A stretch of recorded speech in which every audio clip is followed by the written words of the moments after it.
Salut à toutes et à tous et bienvenue dans cette nouvelle vidéo. Aujourd'hui, on va parler de l'organisation du traité de l'Atlantique Nord, l'OTAN. On va en faire un petit historique, essayer d'expliquer quels sont ses objectifs, mais également ses défaillances. Mais avant ça, je vais vous parler une minute du sponsor de cette vidéo, NordVPN. NordVPN, c'est un logiciel qui vous permet de sécuriser votre connexion Internet.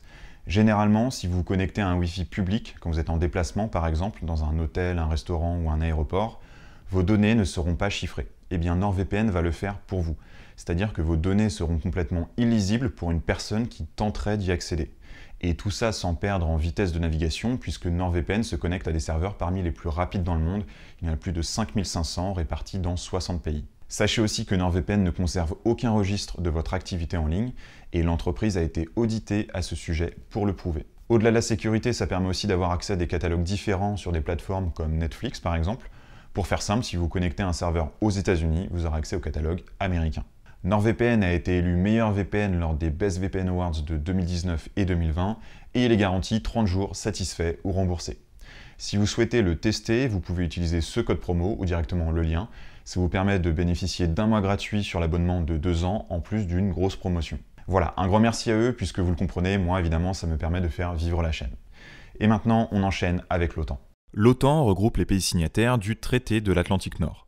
Ce traité a été signé le 4 avril 1949 par les États-Unis et le Canada en Amérique du Nord, et par la France, la Belgique, les Pays-Bas, le Luxembourg, le Danemark, la Norvège, l'Islande, le Royaume-Uni, l'Italie et le Portugal en Europe.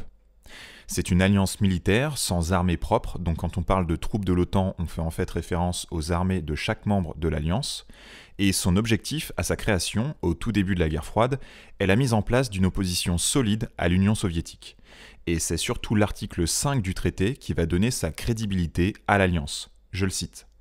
Les parties conviennent qu'une attaque armée contre l'une ou plusieurs d'entre elles survenant en Europe ou en Amérique du Nord sera considérée comme une attaque dirigée contre toutes les parties.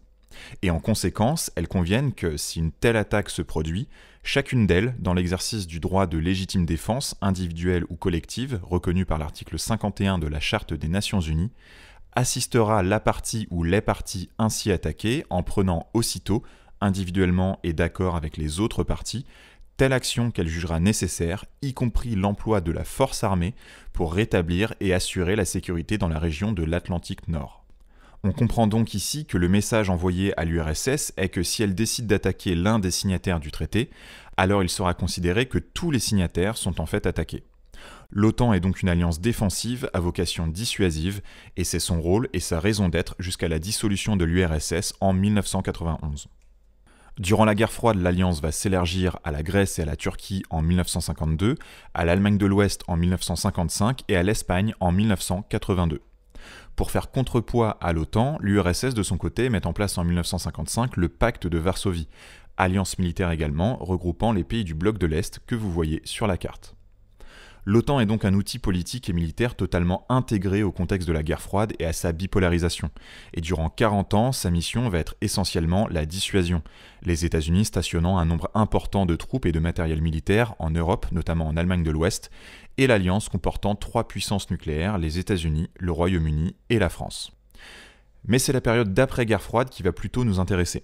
L'Allemagne est réunifiée en 1990 et en 1991, l'URSS et le pacte de Varsovie sont dissous. L'OTAN a donc plutôt rempli sa mission de dissuasion puisqu'aucun conflit global n'a éclaté durant la guerre froide.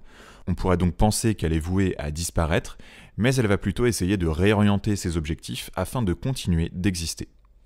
Pendant une vingtaine d'années, elle va alors plutôt se projeter en dehors de ses frontières dans des opérations extérieures.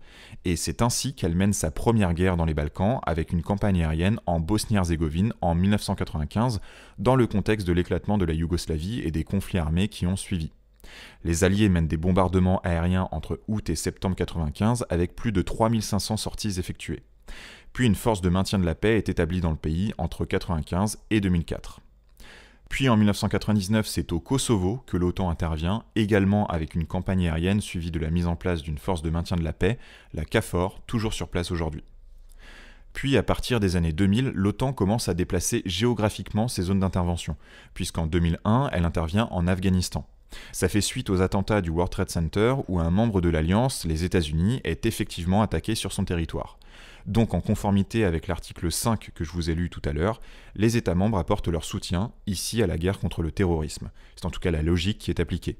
Puis l'OTAN intervient en mer Rouge et dans l'océan Indien en 2009 pour lutter contre la piraterie, ou encore en Libye en 2011 où une zone d'exclusion aérienne est mise en place dans le cadre de la guerre civile libyenne. Au cours des années 2000 et 2010, elle a également effectué des missions d'appui et de formation, notamment en Irak et en Afghanistan. Donc vous voyez que par rapport à la période de guerre froide, à partir des années 90, l'OTAN se trouve une raison d'être en se projetant beaucoup plus, d'abord en Europe, dans les Balkans, et ensuite bien plus loin de la zone Atlantique Nord. En parallèle, elle continue de s'élargir. En 1999, la République tchèque, la Hongrie et la Pologne la rejoignent, puis la Bulgarie, les 3 pays baltes, la Roumanie, la Slovaquie et la Slovénie en 2004, et l'Albanie et la Croatie en 2009. L'Alliance s'élargit donc largement à l'Est, et vous remarquerez que bon nombre de ces pays sont issus de l'URSS ou étaient dans le pacte de Varsovie, ce qui a pour conséquence d'inquiéter la Russie, héritière de l'URSS. Et on peut la comprendre, car de son point de vue, l'Alliance se rapproche dangereusement de ses frontières. Et c'est un point déterminant pour comprendre les relations entre la Russie et l'OTAN, puisque lors des négociations sur la réunification allemande entre 89 et 91, les membres de l'OTAN auraient, à plusieurs reprises, assuré aux responsables soviétiques qu'ils ne comptaient pas élargir l'OTAN à l'Est. De fait, ces promesses n'ont pas été tenues.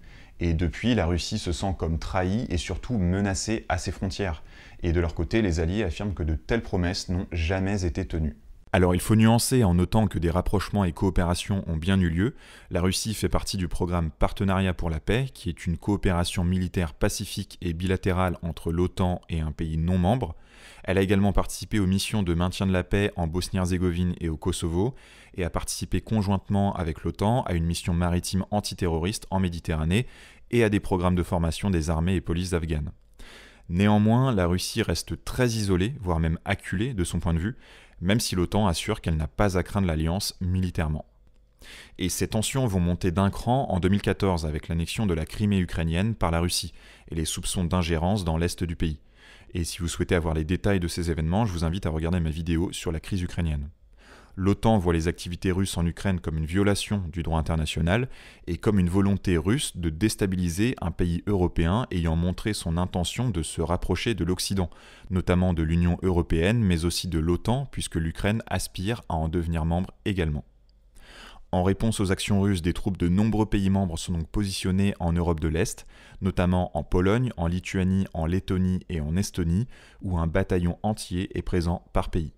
Alors il faut préciser que ces 4 pays, du fait de leurs histoires respectives avec la Russie, se sentent particulièrement menacés par leurs voisins russes. En fait, avec la Russie, on est face à un cercle vicieux, puisque lorsqu'un côté se sent menacé, l'autre côté se durcit également, etc. Ce qui a pour conséquence de faire monter les tensions. Alors vous remarquerez que depuis le début de la vidéo, je parle de l'OTAN comme d'une entité unique, d'un bloc uni. Mais vous vous doutez bien qu'en réalité ce n'est pas le cas. Déjà, ajoutons aux élargissements déjà évoqués ceux de 2017 et 2020, respectivement pour le Monténégro et la Macédoine du Nord, ce qui porte le nombre de membres à 30. L'OTAN est une alliance militaire, et parmi les 30 membres actuels, tous n'ont pas les mêmes intérêts, les mêmes capacités militaires, et surtout, tous ne participent pas à même hauteur à l'effort commun.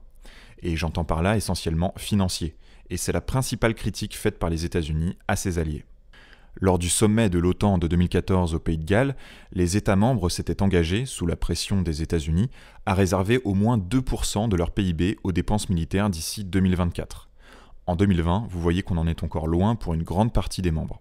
Seuls 11 atteignaient cet objectif, même si tous ont augmenté leurs dépenses sur la période 2014-2020.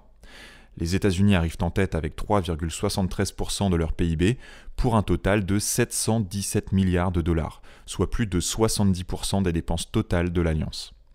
Alors ce déséquilibre est depuis des décennies source de tensions entre les États-Unis et les autres membres. Pour les Américains, l'idéal serait que les Européens développent davantage leurs moyens militaires afin qu'ils ne soient pas obligés de dépendre presque uniquement de la puissance états-unienne, mais pas au point que les États-Unis perdent leur leadership au sein de l'Alliance. Ils souhaitent donc un équilibre qui leur resterait favorable.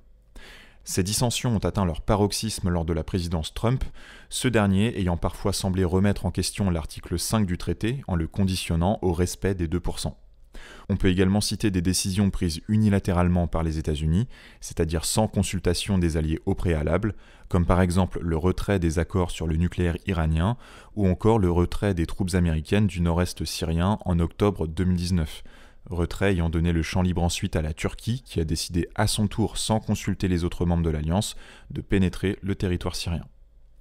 Ce sont tous ces éléments qui ont poussé Emmanuel Macron à décrire l'OTAN en état de mort cérébrale fin 2019. Alors on aurait pu penser que cette tendance prendrait fin avec le départ de Donald Trump et l'arrivée de Joe Biden, mais on n'a pu que constater le maintien de la décision de retirer les troupes américaines d'Afghanistan cette fois-ci, durant l'été 2021.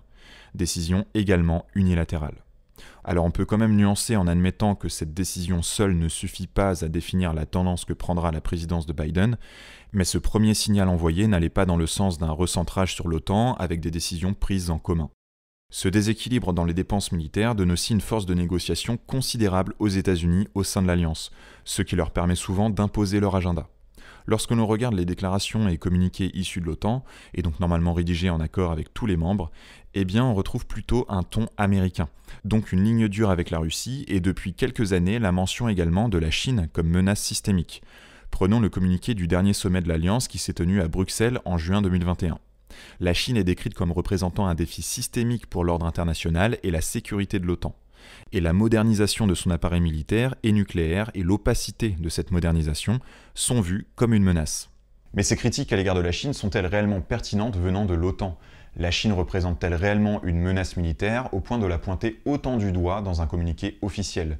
Là aussi, on peut se demander si les États-Unis ne cherchent pas à embarquer l'Alliance avec eux dans leur compétition avec la Chine pour le leadership mondial, alors que pour un bon nombre d'alliés, la Chine représente surtout un partenaire malgré toutes les critiques qui peuvent lui être faites. Donc si on résume, après une première phase de 40 ans de guerre froide face à l'URSS, l'OTAN ensuite se projette beaucoup plus dans des opérations extérieures, essentiellement en Europe, en Afrique et au Moyen-Orient, pendant 20-25 ans.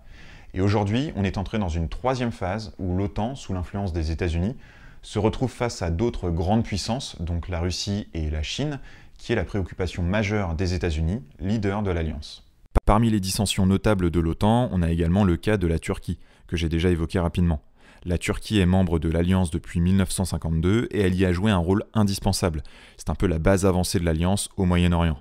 Elle dispose de bases utilisées par les autres membres et détient la deuxième armée derrière celle des États-Unis en termes de personnel avec plus de 400 000 hommes prêts à combattre. Mais ce pays a aussi des intérêts qui divergent parfois assez largement de ceux de ses alliés de l'OTAN. On peut noter les tensions avec la Grèce, également membre, autour des frontières maritimes en mer Méditerranée.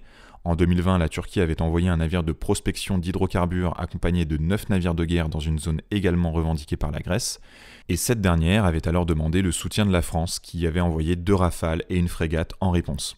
Et ce type de démonstration de force entre deux alliés n'est pas quelque chose d'anodin.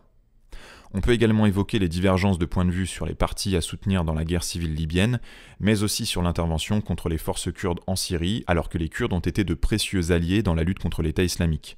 Et enfin, et surtout, son rapprochement avec la Russie de Poutine, notamment l'achat de systèmes antimissiles S-400 de fabrication russe, qui avait déclenché une véritable crise au sein de l'Alliance, puisqu'habituellement, les alliés se fournissent en armement plutôt chez d'autres membres de l'OTAN, et notamment chez les États-Unis. Alors toutes ces tensions font réfléchir sur la solidité de l'Alliance, notamment en Europe où le débat sur une Europe de la défense s'est relancé, c'est-à-dire doter l'Union européenne d'une véritable capacité de défense commune, privilégier la collaboration entre pays membres afin d'améliorer l'interopérabilité du matériel militaire ou encore éviter les dépenses inutiles, comme les doublons par exemple. Donc on peut se demander si ce débat restera d'actualité sous l'ère Biden, qui dans son discours au moins souhaite réaffirmer l'entière implication des États-Unis au sein de l'OTAN. Alors pour nuancer, il faut quand même noter que l'Alliance Nord-Atlantique reste l'alliance militaire la plus opérationnelle aujourd'hui.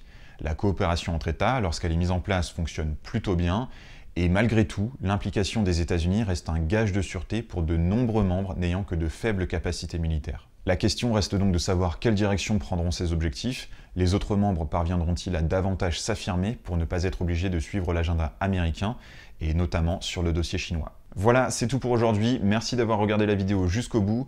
Alors vous avez remarqué que j'ai fait pas mal de références à des conflits ou à d'autres sujets géopolitiques au cours de la vidéo, et ce sont parfois des sujets que j'ai déjà traités sur la chaîne. Donc n'hésitez pas à aller voir la liste des vidéos, ça vous permettra d'avoir un peu de contexte autour de tout ça. Sinon, comme d'habitude, n'hésitez pas à vous abonner et à activer la cloche des notifications pour être prévenu quand je sors une nouvelle vidéo. Et encore une fois, un énorme merci à tous les tipeurs qui nous soutiennent financièrement sur Tipeee ou Utip. Et si vous voulez les rejoindre, vous trouverez tous les liens en description. Voilà, je vous dis à la prochaine pour une nouvelle vidéo. Salut!